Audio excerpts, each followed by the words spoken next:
پر ایمان کا سودا کرنے لگا، تو کھلوں کی دہلیز پر ایمان کا سودا کرنے لگا، مسجد مرثیہ آگے یہ نمازی نہ رہے۔ میرے بھائی تو نے تو صحراؤں میں نماز ادا کی تھی، تو نے تو گرجاؤں کو مسجد بنایا تھا۔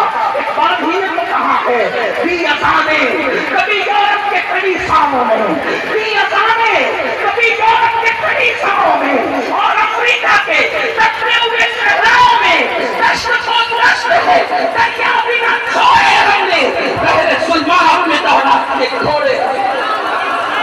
ایک بات کہتے ہیں کہ ہم نے یورپ کے کلیساؤں میں اذان دے کر توجہ، ایک بات کہہ رہے ہیں ہم نے یورپ کے کلیساؤں میں اذان دے کر ان کلیساؤں میں اذان دی، اذان افریقہ کے صحراؤں میں اذان دی، اور آج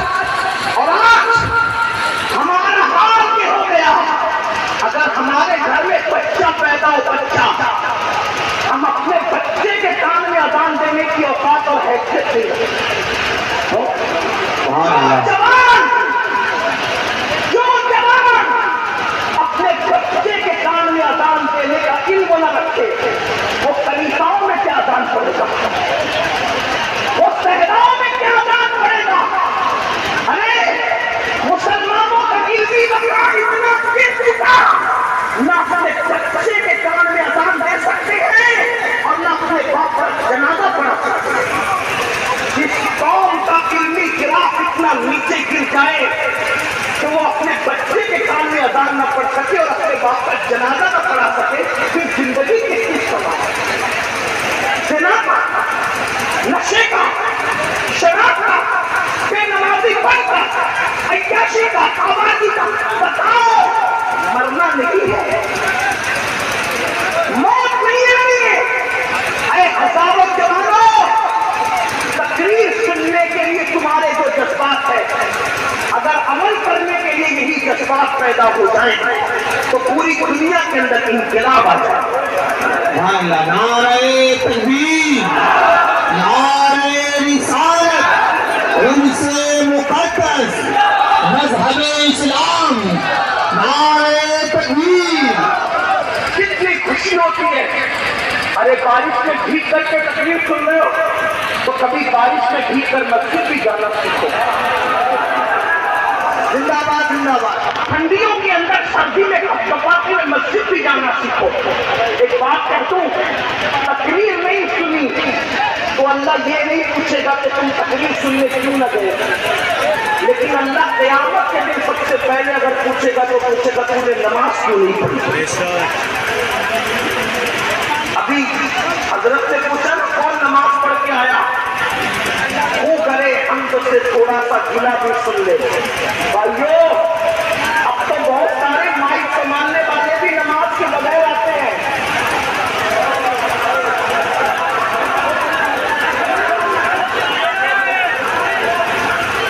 کوئی ادھر ادھر کی نماز کر مجھے بتا کہ قافلہ کیوں لٹا، مجھے رہزنوں سے غرض نہیں تیری رہبری کا سوا۔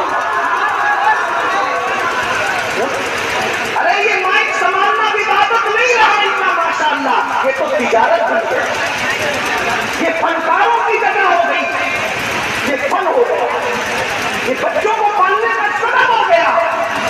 آگے پورے سفر میں نماز نہیں ہوگی، آگے نہ جلسہ کرنے والے نماز پڑھیں گے نہ مائک سنبھالنے والے، الا ماشاءاللہ ان کو کون نماز پڑھائے؟ اور سن لو مگر اچھی طرح سے سن لو، سنیو کان کھول کے سن لو۔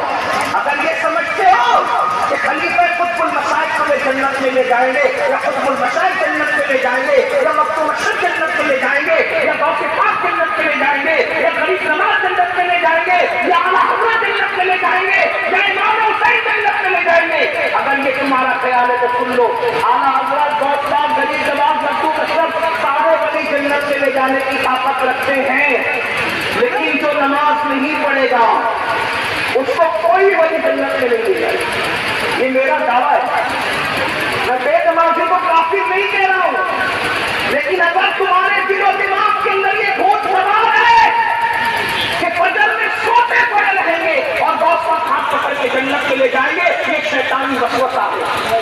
غریب نواز جنت میں لے جائیں گے، یہ شیطانی وسوسہ ہے۔